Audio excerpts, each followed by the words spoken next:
कल हम लोगों की चर्चा आपके साथ कोरोना क्राइसिस पर शुरू हुई और कोरोना क्राइसिस पर चर्चा के क्रम में मैंने लॉकडाउन की चर्चा की थी और लॉकडाउन की चर्चा करते हुए मैंने कहा था कि लॉकडाउन गलत नहीं है, लॉकडाउन का कोई हमारे पास अल्टरनेटिव नहीं था। लेकिन उस लॉकडाउन से जुड़ी हुई कुछ समस्याएं भी रही। एक तो लॉकडाउन का निर्णय देर से लिया गया। दूसरी चीज जो लॉकडाउन के साथ होती है कि हमने ये मान लिया कि लॉकडाउन से ही कोरोना संकट से बाहर निकला जा सकता है। No other way out left, कोई दूसरा रास्ता नहीं है और किसी दूसरे रास्ते की जरूरत नहीं, जबकि आवश्यकता लॉकडाउन को एग्रेसिव टेस्टिंग के जरिए सप्लीमेंट करने की थी। तीसरी चीज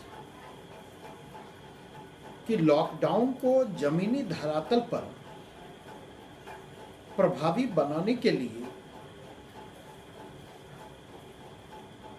सरकार और प्रशासन से जो पहल अपेक्षित थी और जिनके माइक्रोफोन ऑन हैं, कृपया माइक्रोफोन ऑफ कर लें, क्योंकि बैकग्राउंड से लगातार डिस्टरबेंसेज आ रहे हैं।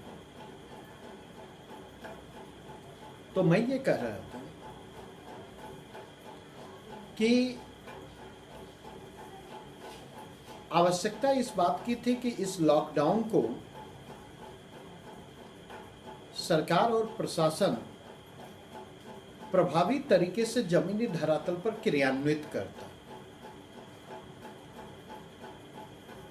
और इसमें जनता की भी सहयोगी भूमिका होती।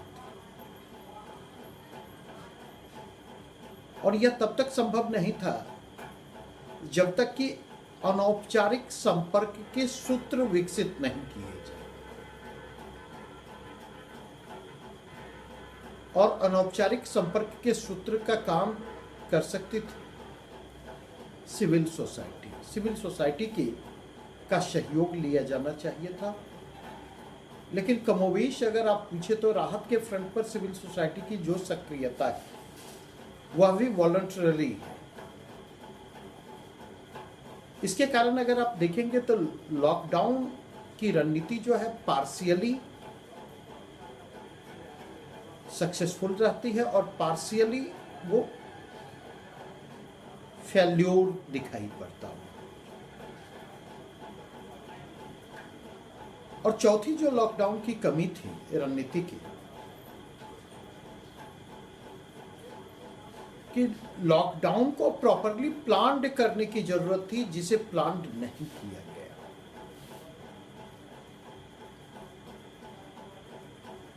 और उसके कारण देखेंगे कई प्रकार की समस्याएं उभरकर सामने आ रही हैं और वे समस्याएं कहीं न कहीं गवर्नेंस के फ्रंट पर कमियों को सामने ला रही। माइग्रेंट क्राइसिस का संबंध उसी से जाकर जुड़ता है। लेकिन माइग्रेंट क्राइसिस पर जाने के पहले अब तक जिन बिंदुओं पर हमारी आपके साथ चर्चा हुई है, मैं चाहूंगा कि अगर आपकी किसी भी प्रकार की क्वेरी है तो आप अपनी क्वेरी के साथ सामने आए, उसको रिस्पॉन्ड करते हुए फिर आज हम माइग्रेंट क्राइसिस पर चर्चा करेंगे।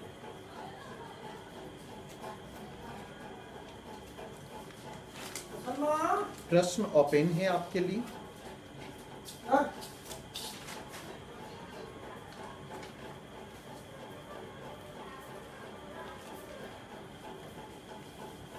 कोई प्रश्न है?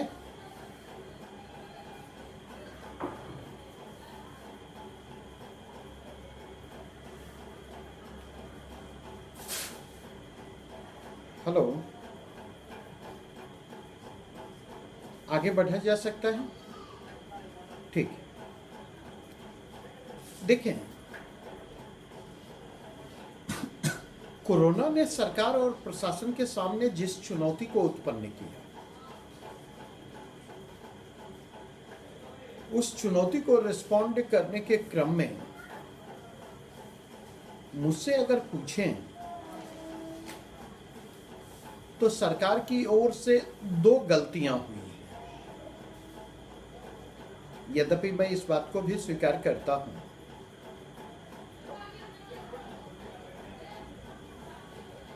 कि सरकार के निर्णयों का मूल्यांकन आज हम उसके परिणामों के आलोक में कर रहे हैं, जबकि सरकार ने जब निर्णय लिए उस समय स्थिति इतनी स्पष्ट नहीं थी। लेकिन यहां पर इस बात को ध्यान रखें कि यही तो विजन की भूमिका सामने आती है। कोई सरकार कितनी विजनरी है उसका पता यहीं से तो चलता है। एक पहलू जिस तरीके से हमने अप्रवासी भारतीयों को कोरोना संकट की पृष्ठभूमि में भारत लाने का काम किया, पिछले 4 महीने के दौरान भारत आने वाले विदेशियों के मसले को जिस तरीके से हैंडल किया,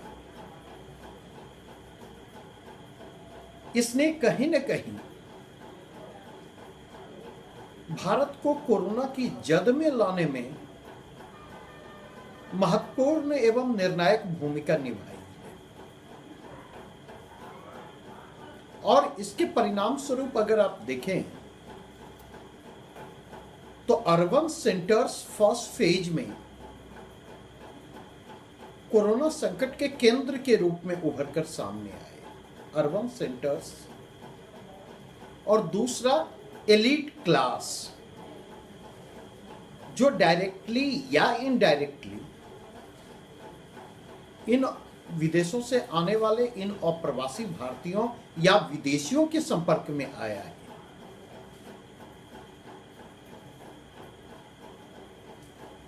और इसलिए देखेंगे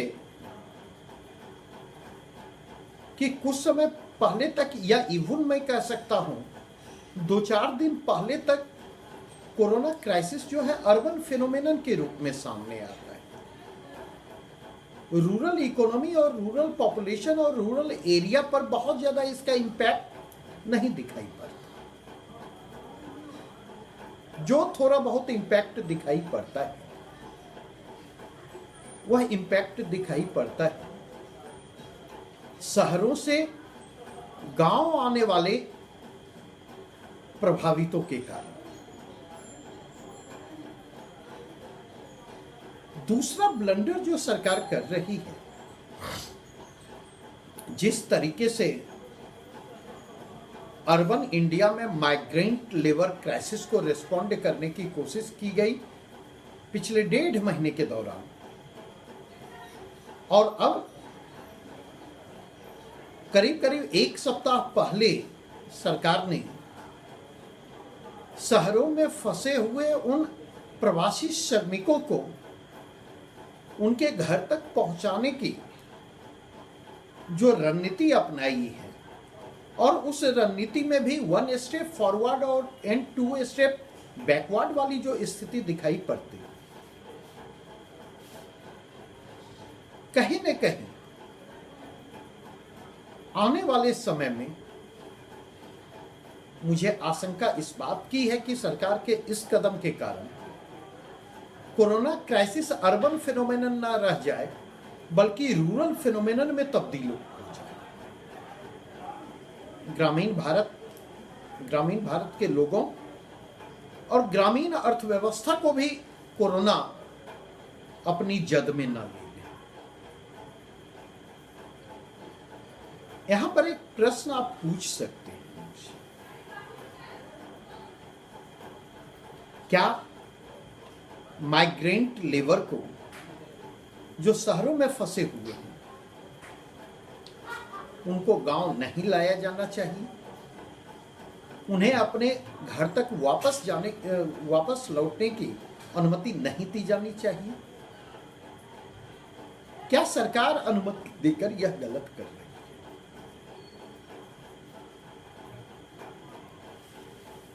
मुझसे अगर पूछें तो स्पष्ट शब्दों में मैं कहना चाहूंगा और मेरा यह मानना है कि निश्चित तौर पर उन्हें अपने घर वापस लौटने की अनुमति मिलनी चाहिए, लेकिन एट द सेम टाइम मेरा यह भी मानना है कि इस फ्लो को भी चेक किए जाने की आवश्यकता है। हो सकता है आपको इसमें कंट्राडिक्शन लग रहा हो, लेकिन थोड़ा सा तसल्ली से मैं समय लेकर अपनी बातों को रखना चाहूंगा। कल भी मैंने कहा था कि सरकार ने लॉकडाउन का जब निर्णय लिया तो ऐसा लगता है सरकार का यह निर्णय एक झटके में था। सरकार ने लॉकडाउन का निर्णय लेने के पहले जो प्रॉपर होमवर्क की जरूरत थी, सरकार ने वो प्रॉपर होमवर्क नहीं किया। और अगर मैं ऐसा कह रहा हूं तो इसके वाजिब कारण हैं। सरकार को यह पता था कि लॉकडाउन के इस निर्णय के कारण सबसे अधिक समस्या प्रवासी श्रमिकों के सामने आने जा रही है। वे प्रवासी श्रमिक जो शहरों में इनफॉर्मल सेक्टर में कार्यरत हैं,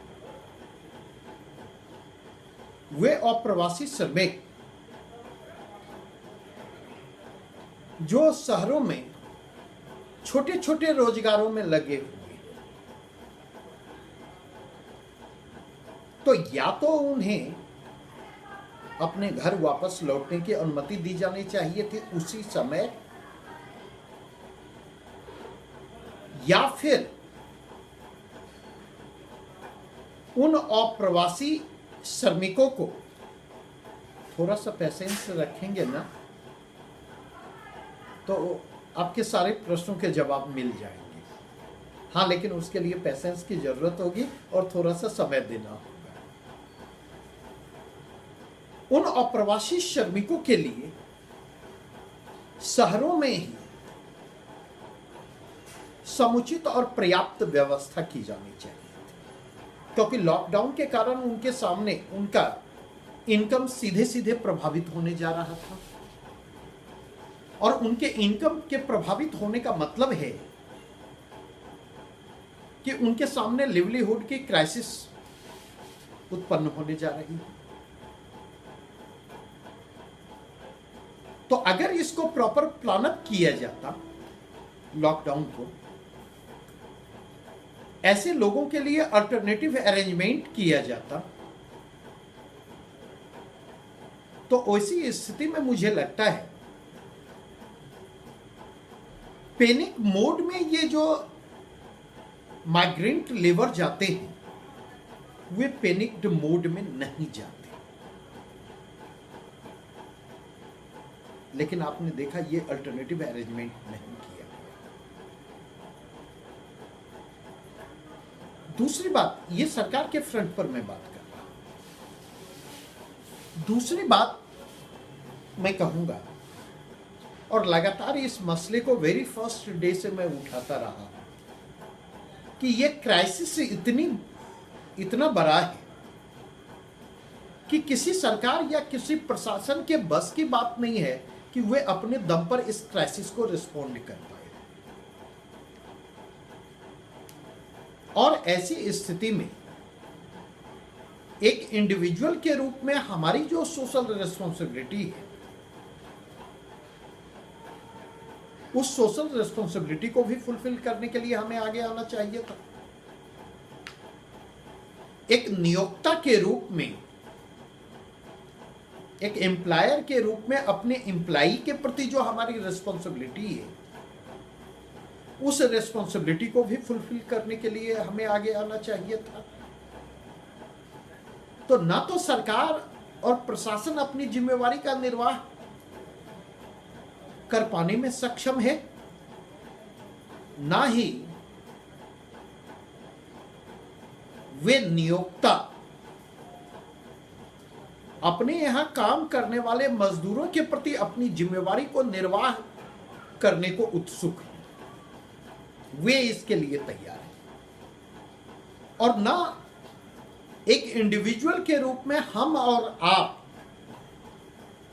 अपनी सामाजिक जिम्मेवारी के निर्वाह के लिए आगे आने को तैयार है। इसने उस क्राइसिस को डिपेन करने का काम किया। और अगर इसके कंटेक्स्ट में आप देखें तो यही वह बिंदु है जहां से प्रवासी श्रमिकों का संकट गहराता है। यही वह बिंदु है जहां से आप देखेंगे तो जो प्रवासी श्रमिक हैं उनका संकट जटिल स्वरूप ग्रहण करता है। प्रवासी श्रमिक की समस्या केवल इकोनॉमिक नहीं है, वो केवल लिवलीहुड क्राइसिस से नहीं जूझ रहे,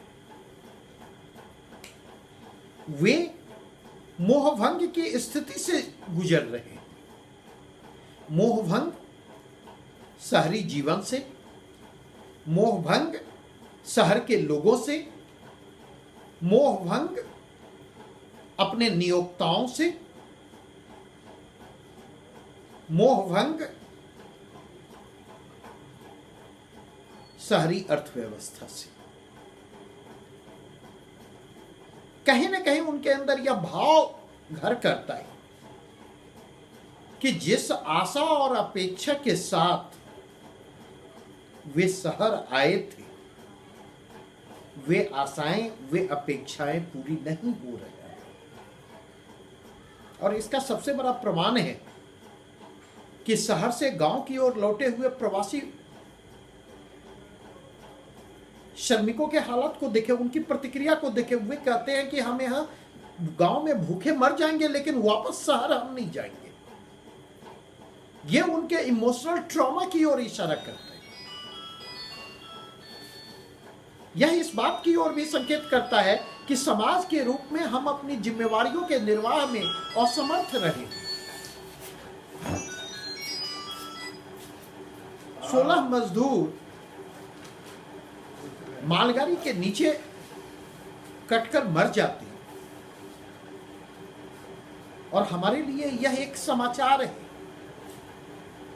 यह समाचार हमें उद्वेलित नहीं करता, यह समाचार हमें परेशान नहीं करता है। हम यह प्रश्न उठाते हैं कि आखिर वे रेलवे की पटरी पर सोए क्यों। हम ये सोचने के लिए तैयार नहीं हैं कि वे कौन सी परिस्थितियां थी जिन परिस्थितियों ने उन्हें रेलवे की पटरी पर सोने के लिए विवश किया। सड़क के रास्ते को अगर वे अपनाते हैं तो पुलिस के डंडे उनकी प्रतीक्षा कर रहे हैं। रेल ट्रैक पर अगर वो अब रेल ट्रैक को फॉलो करते हैं तो मालगाड़ियां उनकी प्रतीक्षा कर रही हैं। क्या आपको मालूम है कि सड़क के रास्ते से पैदल लौट रहे कितने मजदूर अब तक सड़क हादसों के शिकार हुए हैं? अगर यहां पर संख्या आपको 16 दिखाई पड़ रही है तो वहां पर संख्या करीब करीब आप जाकर के देखें, मुझे नहीं लगता वो संख्या 100 से कम होगी। तो जो बातें मैं कहना चाहूंगा कि एक इमोशनल ट्रॉमा है जिस शहर को निर्मित करने में उन्होंने अपना तन मन धन अर्पित किया। आज वह शहर उनकी सुध लेने के लिए तैयार नहीं, आज उस शहर को उनकी कद्र नहीं। और इसके उलट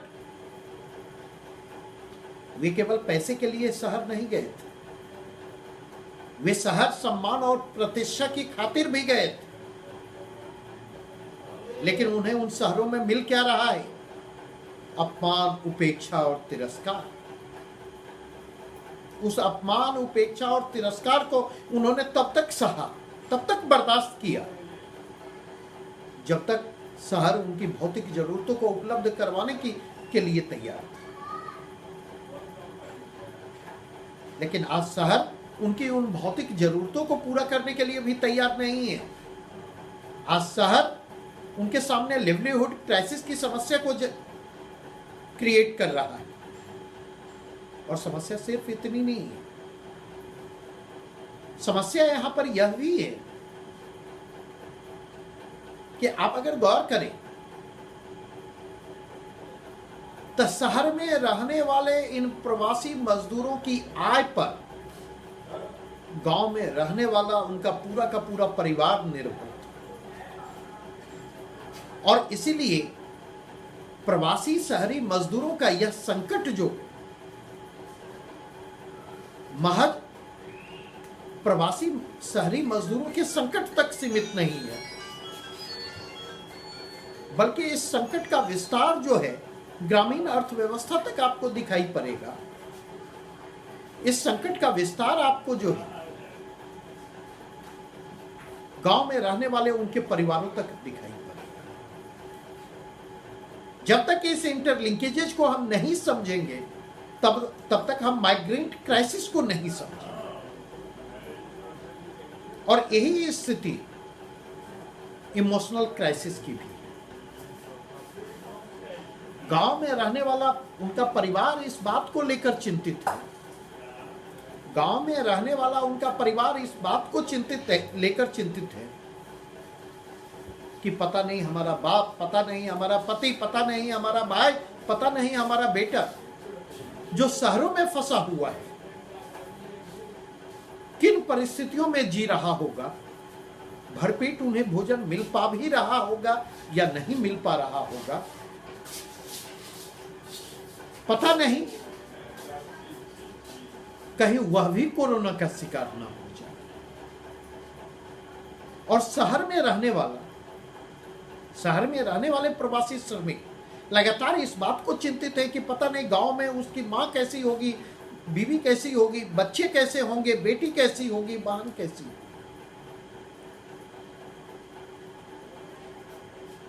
उनके क्या हालात हैं। तो यह एक ऐसा सेफ्टी एंड सिक्योरिटी का प्रश्न है। और सेफ्टी एंड सिक्योरिटी के इस प्रश्न की पृष्ठभूमि में एक इमोशनल क्राइसिस है जो गहराता जा रहा है। और इस इमोशनल क्राइसिस का विस्तार शहरों से गांवों तक दिखाई पड़ता है। और मुझे यह कहने में तनिक भी हिचक नहीं कि कोरोना संकट ने भारतीय समाज के खोखलेपन को सामने लाया है। कोरोना संकट ने यह साबित किया है कि सरकार और प्रशासन ही असफल नहीं है, बल्कि एक समाज के रूप में भी हम असफल रहे। आप उस सिचुएशन को इमेजिन करें जब आपके जैसे, हमारी जैसे लोग, जब सिविल सोसाइटी का एक हिस्सा अपने जान को जोखिम में डालता हो। एक टर्म यूज आजकल हो रहा है कोरोना वॉरियर, आप लोगों ने भी सुना। और कोरोना वॉरियर का सामान्य मतलब निकाला जा रहा कि जो अस्पताल में लोग कोरोना की चुनौती का सामना कर रहे, डॉक्टर्स हो, नर्सिंग स्टाफ हो, अदर स्टाफ्स या पुलिस और प्रशासन के लोग जो सड़कों पर, कोरोना वॉरियर केवल वही नहीं है। कोरोना वॉरियर के दायरे में वे पत्रकार भी हैं जो खुद को जोखिम में डालते हुए ग्रास रूट लेवल पर सरकार और प्रशासन की जो विफलता है उस विफलता को हमारे और आपके सामने ला रहे हैं। कोरोना वॉरियर्स के रूप में के दायरे में वे लोग भी आते हैं, हम और आप जैसे लोग जो घर से बाहर निकलकर स्टे होम, स्टे सेफ कि इस मैसेज को दरकिनार करते हुए अपनी सामाजिक जिम्मेवारी को स्वीकार कर रहे हैं और घर से बाहर निकलकर अपने जान को जोखिम में डाल रहे हैं।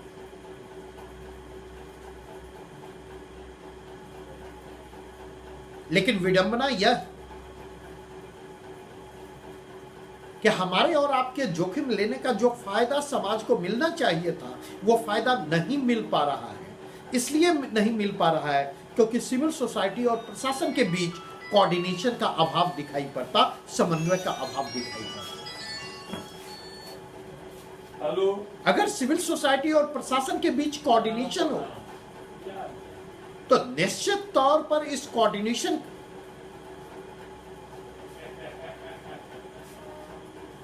के जरिए कोरोना की चुनौती से बेहतर तरीके से मुकाबला किया जा सकता है। आज अगर आप देखें रूरल इकोनॉमी के लिए इन शहरी प्रवासी श्रमिकों के द्वारा जो रेमिटेंसेज भेजे जा रहे थे,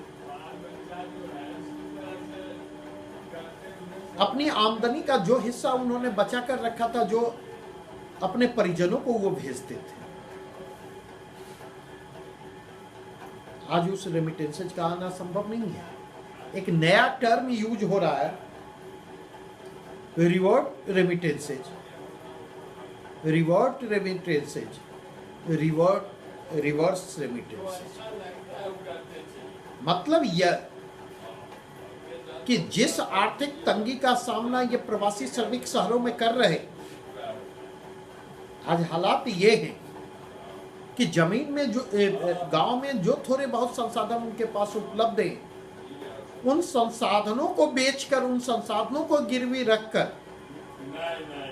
उनके परिजन पैसे उनके अकाउंट में डाल रहे हैं ताकि उनके भोजन की समस्या का समाधान मिल सके और वो उनके पास इतने संसाधन उपलब्ध हो सके कि वे किसी तरह शहर से गांव तक आ सके।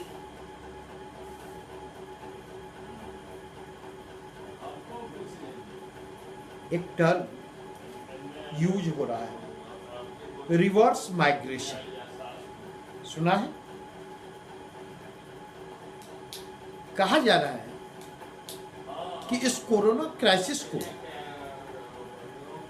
रूरल इकोनॉमी के लिए अपॉर्चुनिटी के रूप में देखा जा रहा है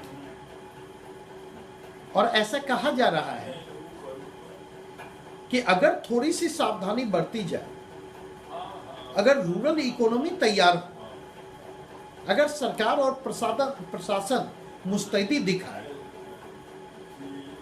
तो माइग्रेंट लेबरर्स की वापसी को किसमें तब्दील किया जा सकता? माइग्रेंट लेबरर्स की वापसी को अपॉर्चुनिटी में तब्दील किया जा सकता। मुझसे अगर पूछें तो ये रोमांटिक नजरिया है, यह रोमांटिक नजरिया है। मैं ऐसा क्यों कह रहा है यह रोमांटिक नजरिया है? ऐसा कहने के पीछे कारण क्या है? एट द सेम टाइम दूसरी बात जो मैं करना चाहूंगा वह यह कि ये जो रिवर्स माइग्रेशन है, रिवर्स माइग्रेशन का ये सेकेंड फेज है। रिवर्स माइग्रेशन का फर्स्ट फेज 2008-9 की इकोनॉमिक क्राइसिस के बैकग्राउंड में दिखाई पड़ा। 2008-9 में जो मंदी होती है, वैश्विक मंदी, आर्थिक मंदी, उस वैश्विक आर्थिक मंदी से भारत की शहरी अर्थव्यवस्था मुख्य रूप से प्रभावित होती है और इसके कारण जो चुनौती उत्पन्न होती है, उस चुनौती को रेस्पॉन्ड करने के क्रम में रिवर्स माइग्रेशन की प्रक्रिया शुरू होती। शहर में जो प्रवासी श्रमिक थे, जिनकी रोजी रोटी छिनी, जिनका रोजगार छिना, वे गांव वापस आते हैं अपनी बची हुई पूंजी के साथ और नए सिरे से गांव में अपने लिए नवीन आर्थिक संभावनाओं की तलाश करते हैं। तो फर्स्ट फेज में जो रिवर्स माइग्रेशन हुआ, उस रिवर्स माइग्रेशन के लिए गांव में एक अनुकूल परिस्थितियां थीं, क्योंकि उस समय मनरेगा को जस्ट इंट्रोड्यूस किया गया। भारत निर्माण योजना जोर शोर से लागू की जा रही थी, जिसके कारण रूरल इकोनॉमी में एक ट्रांसफॉर्मेशन दिखाई पड़ रहा है। और बात सिर्फ इतनी नहीं, बल्कि इससे एक कदम आगे बढ़ करके अगर मैं बात करूं तो आप यह भी देखेंगे कि उस दौर में एग्रीकल्चरल मतलब रूरल इकोनॉमी और एग्रीकल्चरल सेक्टर को सपोर्ट करने के लिए संसाधन उपलब्ध करवाए जा रहे थे। और अल्टीमेटली अगर आप जाकर के देखें तो first phase of reverse migration ने रूरल इकोनॉमी को बिल्डअप करने का काम किया, रूरल इकोनॉमी को स्ट्रेंथन किया, रूरल इकोनॉमी में ट्रांसफॉर्मेशन को संभव बनाया। अगर आपको ध्यान हो तो मैं यह बतलाना चाहूंगा कि इंडिया की रूरल इकोनॉमी की ताकत थी, जिसके कारण 2008-9 की मंदी से भारत मुकाबला कर सका।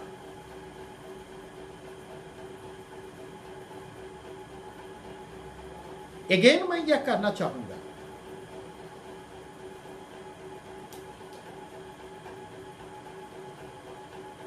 कि इसने रूरल इकोनॉमी के ट्रांसफॉर्मेशन को भी संभव बनाया। लेकिन अगर आज के परिप्रेक्ष्य में मैं आपसे बात करूं, आज के परिप्रेक्ष्य में अगर बात करूं तो आज रूरल इकोनॉमी की वह स्थिति नहीं है जो रूरल इकोनॉमी की स्थिति जो है आपको 2008-9-10 के आसपास दिखाई पड़ रही है। आज रूरल डिस्ट्रेस की समस्या जो है, ग्रामीण अर्थव्यवस्था बदहाल है, कृषि अर्थव्यवस्था बदहाल है, किसानों की स्थिति दिन प्रतिदिन बिगड़ती चली जा रही है।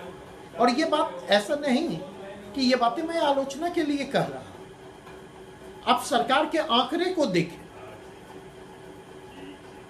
और केवल सरकार के आंकड़े को नहीं देखें, बल्कि मैं आपसे कहना चाहूंगा कि रूरल इकोनॉमी से अगर आप जुड़े हुए हैं, गांव से जुड़े हुए हैं, तो आप ऑब्जर्व करने की वहां पर कोशिश करें।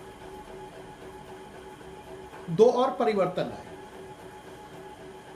जिस समय 2008-9 की मंदी के प्रभाव भारतीय अर्थव्यवस्था पर दिखने लगे थे, उस फेज में आप देखें रूरल वेजेज में तेजी से वृद्धि होती है। और रूरल वेजेज में यह वृद्धि करीब करीब 2012-13 तक जारी रहती है। और रूरल वेजेज में इस वृद्धि ने रूरल इनकम में वृद्धि को संभव बनाया, और रूरल इनकम में वृद्धि के जरिए रूरल इकोनॉमी के ट्रांसफॉर्मेशन को संभव बनाया। दूसरी चीज मैं कहना चाहूंगा कि उस दौर में आप जाकर के देखें तो एमएसपी की जो वृद्धि दर है, न्यूनतम समर्थन मूल्य की जो वृद्धि दर है, वह वृद्धि दर करीब करीब 19 से 20% के स्तर पर रही। लगभग ये एक दशक तक स्थिति दिखाई पड़ती है। जबकि आज के दौर में एमएसपी में वृद्धि दर को अगर आप देखें तो 3 से 4% के स्तर पर एमएसपी में वृद्धि की दर दिखाई पड़ती है। आज के परिप्रेक्ष्य में अगर रूरल वेजेज की स्थिति को देखें तो एक स्टैग्नेंसी पिछले 6-7 वर्षों के दौरान आपको दिखाई पड़ती है। इस फर्क को हम ओवरलुक नहीं कर सकते। इस फर्क को हम ओवरलुक नहीं कर सकते कि इंडिया की रूरल इकोनॉमी जो है वह कहीं ना कहीं क्राइसिस की स्थिति से गुजर रही है। और इस फर्क को भी हम ओवरलुक नहीं कर सकते कि 2008-9 की वैश्विक आर्थिक मंदी का असर जब भारतीय अर्थव्यवस्था पर देखने को मिलता, तो उस चुनौती से मुकाबला करने के लिए जीडीपी के 3.6% फंड फिस्कल स्टिमुलस के रूप में उपलब्ध करवाए गए।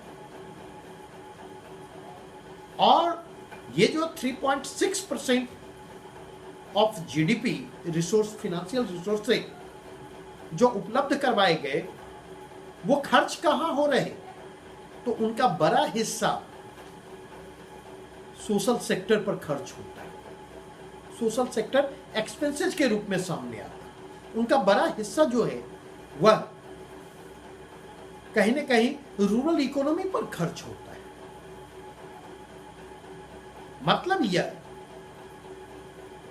कि उस समय first phase of reverse migration जो था, उसकी चुनौती का सामना करने के लिए सरकार ने वित्तीय संसाधनों की उपलब्धता भी सुनिश्चित की और उसका फायदा मिला भारतीय अर्थव्यवस्था को भी और भारत की ग्रामीण अर्थव्यवस्था को भी। लेकिन कोरोना क्राइसिस ने रिवर्स माइग्रेशन की जिस स्थिति को जन्म दिया है,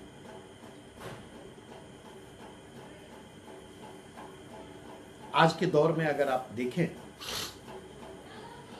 तो इनके पास जो भी रिसोर्सेस थे थोड़े बहुत, क्योंकि यहां पर आप इस बात को डिनाई नहीं कर सकते कि इंडियन इकोनॉमी पिछले करीब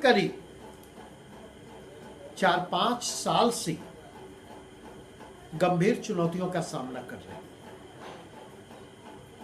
पहले नोटबंदी ने, फिर जीएसटी ने, फिर आप देखें इन दोनों की पृष्ठभूमि में फिनेंशियल सेक्टर के गहराते संकट ने भारतीय अर्थव्यवस्था को जबरदस्त झटका दिया है। और इसके कारण इंडियन इकोनॉमी में इनकम जेनरेशन गंभीर रूप से प्रभावित हुआ। और यह बात मैं नहीं कह रहा, फिर मैं आंकड़ों के कंटेक्स्ट में बात करूंगा। आपको यह मालूम होना चाहिए कि स्वतंत्र भारत के इतिहास में पहली बार ऐसा हुआ है कि 2012-13 से 2015-16 या 16-17 का फेज है, जिस दौरान बीपीएल पॉपुलेशन जो है परसेंटेज के फॉर्म में भी बढ़ा है, और जिस दौरान बीपीएल पॉपुलेशन जो है एब्सोल्यूट फॉर्म में भी बढ़ा है, नंबर्स के फॉर्म में भी बढ़ा है। इसका मतलब यह है कि बीपीएल पॉपुलेशन में जो कमी का ट्रेंड था, कमी का वह ट्रेंड जो है रिवर्स हो चुका है। ओवरऑल इंडिया के कंटेक्स्ट में देखें तो 1% की बीपीएल आबादी में वृद्धि दिखाई पड़ती है। और अगर भारत की ग्रामीण अर्थव्यवस्था के संदर्भ में बात करें तो ग्रामीण क्षेत्रों में बिलो पॉवर्टी लाइन जो पॉपुलेशन है, उसमें करीब 4.5% का उछाल दिखाई पड़ता है। और 4.5% का यह उछाल जो है वो भारत की ग्रामीण अर्थव्यवस्था की बदहाली की ओर इशारा करता है। शहरी अर्थव्यवस्था में तो फिर भी करीब 4-4.5% के आसपास की गिरावट आती है बीपीएल पॉपुलेशन।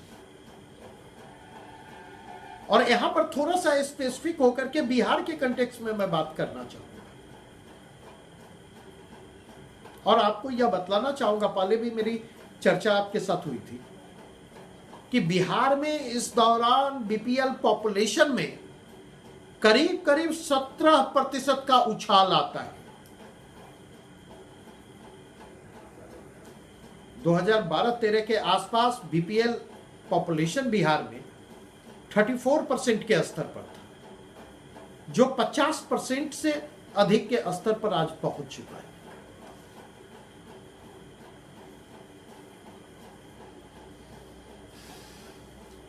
क्या आपको नहीं लगता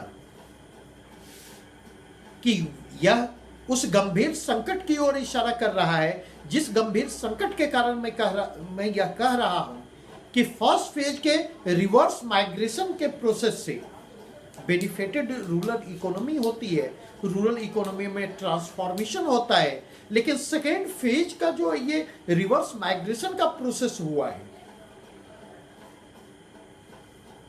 इस रिवर्स माइग्रेशन से रूरल इकोनॉमी जो है बेनिफिटेड होगी, मुझे संदेह है, क्योंकि वे या तो एम्प्टी हैंडेड लौट रहे हैं,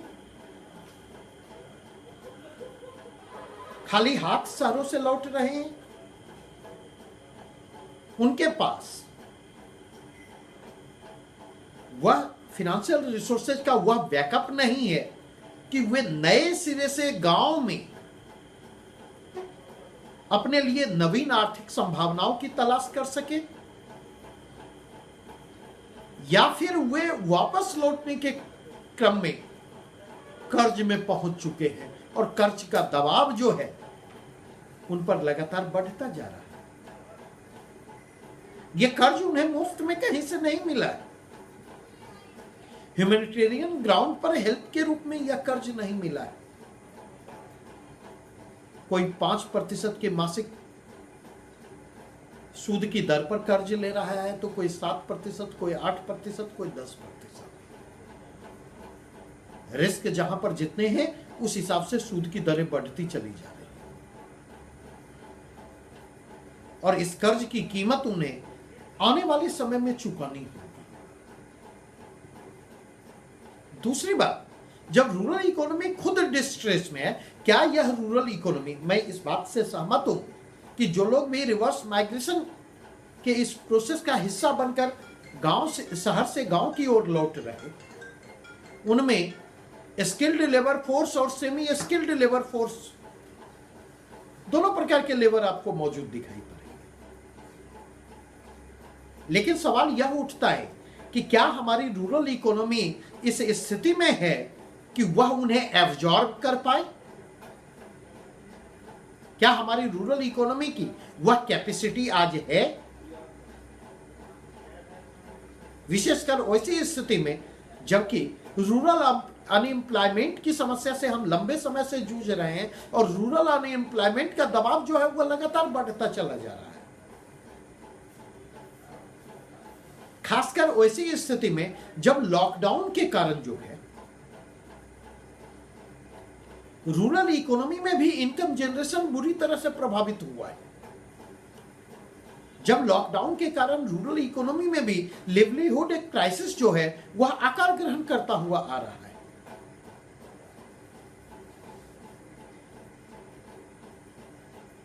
और अगर इनकम जनरेशन प्रभावित हुआ है तो निश्चित तौर पर रूरल पॉपुलेशन का परचेजिंग पावर भी प्रभावित होगा। उनका परचेजिंग पावर प्रभावित होगा तो इसका असर डिमांड पर पड़ेगा। डिमांड क्रिएशन चैलेंजिंग होने जा रहा है, और अगर डिमांड क्रिएशन चैलेंजिंग होने जा रहा, अगर डिमांड ही नहीं है, तो क्या आपको लगता है कि उत्पादन बढ़ाने की कोशिश कारगर होगी? अगर डिमांड ही क्रिएट नहीं हो रहे तो क्या आपको ऐसा लगता है कि आपूर्ति बढ़ाने का फायदा होने जा रहा है? और सबसे महत्वपूर्ण चीज कि वाकई इस स्किल्ड और सेमी स्किल्ड वर्कफोर्स को अगर हम कंस्ट्रक्टिवली इंगेज करना चाहते रूरल एरिया में, तो जानते हैं इसके लिए किसकी जरूरत होगी? फिनेंशियल रिसोर्सेज के बैकअप की जरूरत होगी। और क्या आपको लगता है कि फिनेंशियल सेक्टर जो है आज इस स्थिति में है कि वह बैकअप दे सके रूरल इकोनॉमी को? क्या आपको ऐसा नहीं लगता कि लॉकडाउन ने और कोरोना ने पहले से ही संकट का सामना कर रहे वित्तीय क्षेत्र के लिए और भी जटिल परिस्थितियां उत्पन्न की हैं। उनके सामने मौजूद चुनौतियों को इसने और अधिक गंभीर बनाया है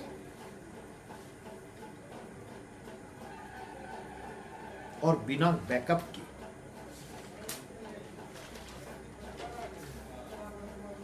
एक और बिंदु, आज हम और आप यह नहीं जान रहे कि यह लॉकडाउन कितने समय तक जारी रहेगा। आज हम और आप यह नहीं जान रहे कि वो कोरोना क्राइसिस जो है कितने लंबे समय तक चलेगा। हम और आप आज यह नहीं जान रहे कि अगर तकनीकी रूप से लॉकडाउन को समाप्त भी कर दिया जाए तो व्यवहारिक धरातल पर लॉकडाउन को जारी रखा जाएगा, रेस्ट्रिक्टेड इकोनॉमिक एक्टिविटी को परमिट किया जाएगा। वो पूरी तरह से ओपन नहीं होने जा रहा है। और ऐसी स्थिति में उस सरप्लस लेबर को एब्जॉर्ब करने की रूरल इकोनॉमी की जो क्षमता है वो बुरी तरह से प्रभावित होगी। उनके खर्च नहीं रुकने जा रहे, लेकिन उनका इनकम जरूर रुका हुआ है। और अगर ऐसा है तो उन पर जो वित्तीय दबाव है वह वित्तीय दबाव गहराएगा या नहीं गहराएगा, यह प्रश्न अहम है। और यह वित्तीय दबाव जितना बढ़ेगा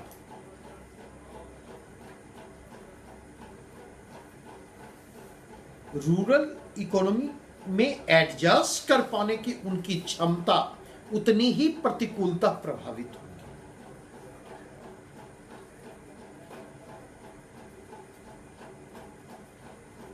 तो यहां तक जो हमने बात की,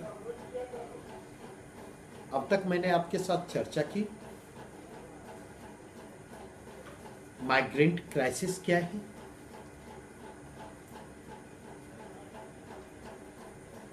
फिर मैंने आपके साथ चर्चा की कि माइग्रेंट क्राइसिस, माइग्रेंट लेबर के क्राइसिस के पीछे कौन कौन से फैक्टर मौजूद हैं। फिर मैंने आपके साथ चर्चा की कि माइग्रेंट लेबर का गांव की ओर लौटना यह चैलेंजेज है या यह अपॉर्चुनिटी।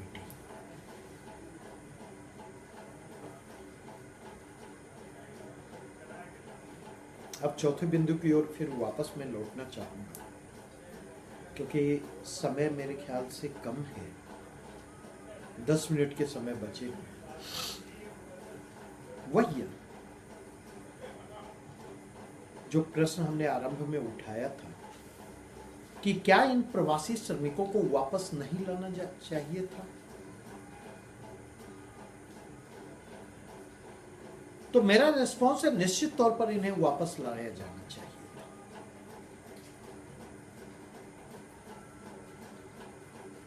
लेकिन इन्हें उसी समय वापस लाया जाना चाहिए था जब लॉकडाउन को लागू किया जा रहा है। उस समय आप देखेंगे कोरोना पॉजिटिव मरीजों की संख्या जो है बड़ी मुश्किल से 500 के आसपास रहेगी। उस समय वो शहर से गांव अगर आते तो समस्या उतनी गहन नहीं होती। लॉकडाउन लागू होने के बाद भी हमें एक अवसर मिला कि माइग्रेंट लेबर क्राइसिस को हम प्रॉपरली रिस्पॉन्ड करें, एक विजन के साथ रिस्पॉन्ड करें, उसके लिए एक रोड मैप तैयार करें। तब जब आनंद विहार में लाखों की भीड़ वापस लौटने के लिए इकट्ठी हो जाती है। लेकिन ना तो लॉकडाउन की घोषणा करने के पहले माइग्रेंट लेबर क्राइसिस को रिस्पॉन्ड करने के लिए कोई रोड मैप हमने तैयार किया, कोई स्ट्रेटजी तैयार की, ना हमने लॉकडाउन की घोषणा के बाद आनंद विहार एपिसोड ने, या सूरत में भी ऐसी घटनाएं उस समय घटी थी, जो अपॉर्चुनिटी क्रिएट की, हमने उस समय यह निर्णय लिया। हमने यह निर्णय कब लिया? हमने यह निर्णय तब लिया जब तीसरे लॉकडाउन की घोषणा हो रही थी।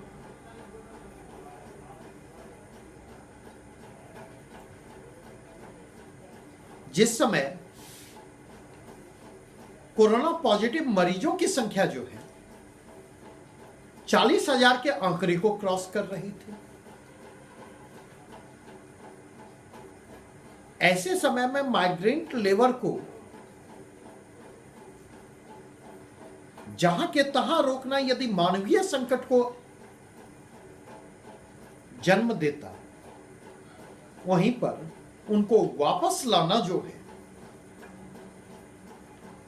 वह कहीं न कहीं एक नए फिनोमेनन को जन्म देता। जो नया फिनोमेनन होने जा रहा है, कोरोना संकट का ग्रामीणीकरण। अगर अप्रवासी भारतीयों और विदेशियों को रेगुलेट ना करके हमने कोरोना को भारत के शहरी क्षेत्रों में पैर पसारने के अवसर उपलब्ध करवाए, तो अब वही गलती हम प्रवासी श्रमिकों को शहरों से गांव आने की अनुमति प्रदान करके कर रहे हैं।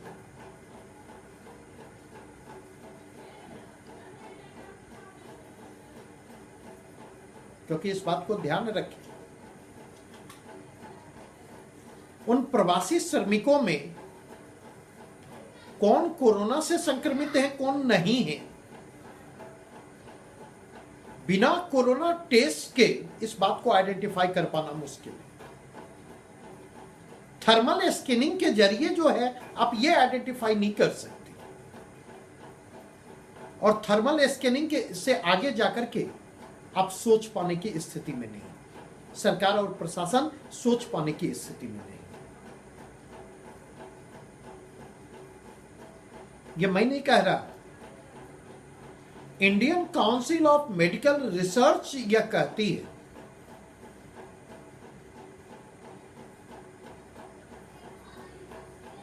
कि थर्मल स्कैनिंग की व्यवस्था सिंबोलिज्म है, उसका सिंबॉलिक महत्व है, व्यावहारिक रूप से उसका कोई महत्व नहीं, वह हमें किसी निष्कर्ष पर नहीं पहुंचाता। यह आईसीएमआर की रिपोर्ट है। आईसीएमआर की रिपोर्ट है कि भारत में एसिम्प्टोमेटिक कोरोना के केसेस ज्यादा है। इनिशियल जो आंकड़ा था वो था कि करीब करीब 80% केसेस जो हैं उनमें कोरोना संक्रमितों में कोई सिम्टम नहीं दिखता है, और लेटेस्ट रिपोर्ट कहती है 69% केसेज में कोई सिम्टम नहीं दिखता। इसका मतलब यह है कि टेस्टिंग के अलावा आपके पास कोई विकल्प नहीं।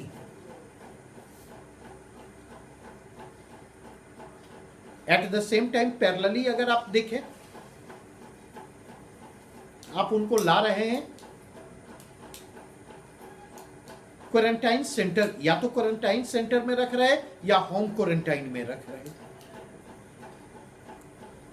अब तक का अनुभव यह बतलाता है, डिफरेंट स्टडीज कहते हैं कि होम क्वारंटाइन की व्यवस्था ऑन पेपर चाहे जितनी प्रभावी दिखे, व्यावहारिक धरातल पर होम क्वारंटाइन की कोई अहमियत नहीं। और क्वारंटाइन सेंटर जो है उनके हालात ये हैं कि आज मैं बेगूसराय का रिपोर्ट पढ़ रहा था, एक सामो प्रखंड छोड़ करके अन्य बेगूसराय के जितने प्रखंड हैं वहां से क्वारंटाइन सेंटर को लेकर के शिकायतें आई हैं। ना पानी की व्यवस्था है, ना भोजन की व्यवस्था है, और उन शिकायतों के जांच के आदेश दिए गए हैं डीएम के द्वारा। तो क्वारंटाइन सेंटर में बुनियादी न्यूनतम सुविधाओं का अभाव है।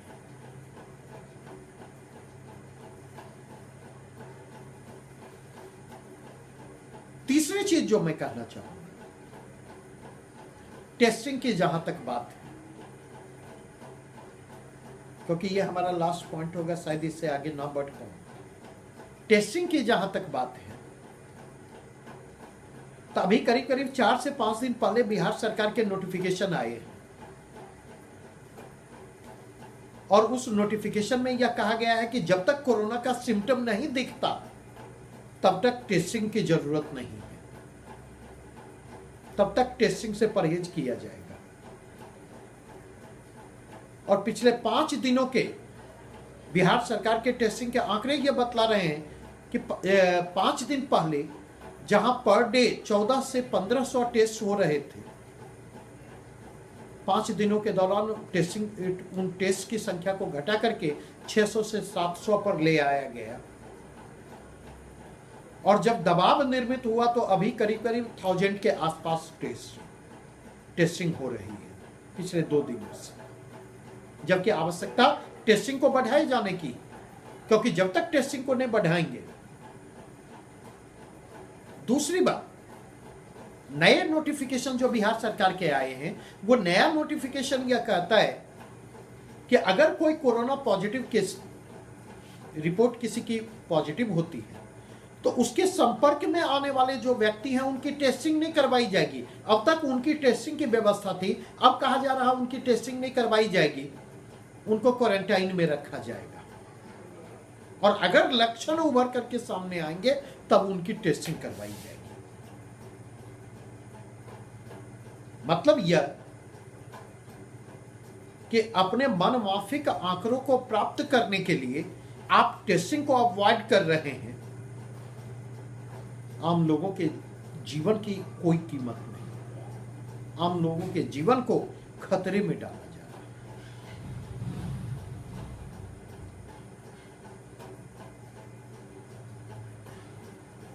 केंद्र सरकार का लास्ट पॉइंट मैं दूंगा। केंद्र सरकार का जो इंस्ट्रक्शन था आइसोलेशन के बारे में, पहले था कि कोरोना पॉजिटिव जो भी हैं उनको आइसोलेशन सेंटर भेजा जाएगा। अब केंद्र सरकार ने कहा नहीं, हम क्लासिफाई करेंगे, माइल्ड कोरोना केसेज जो होंगे उसमें होम क्वारंटाइन की व्यवस्था होगी, और सीवियर जो केसेज होंगे उनको हम बाहर करेंगे, उनको आइसोलेशन सेंटर में ले जाया जाएगा। तो ये तो कोरोना को लेकर हमारी तैयारी है। आज अपने डिस्कशन को, चूंकि हम लोगों का मीटिंग आवर पूरा हो चुका है, यहीं पर रुकूंगा।